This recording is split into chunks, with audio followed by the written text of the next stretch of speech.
নতুন আশা। দরজাটা বন্ধ করে দিও না, বাইরের হাওয়া আসতে দাও। ঘরের দমবন্ধ পরিবেশ মুক্ত হাওয়ায় ভরিয়ে দাও। পেছন ফিরে দেখো, কোনো কিছুই হারিয়ে যায়নি। যা ছিল সব তেমনই আছে, শুধু তুমি বদলিও না। হয়তো সমাজ তোমাকে কিছু দেয়নি, কিন্তু সমাজকে তোমার কিছু দেবার আছে। ভোরের স্বপ্ন দেখি আমি, একদিন ভোর নিশ্চয় আসবে, কেটে যাবে সব কুয়াশা।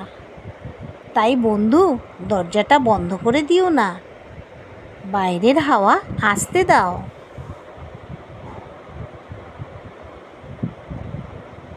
এটি একটি পরীক্ষামূলক ছন্দবিহীন লেখা। কেমন লাগলো বন্ধুরা? জানাতে ভুলো না কিন্তু। আমি তোমাদের মতামতের অপেক্ষায় রইলাম। ধন্যবাদ।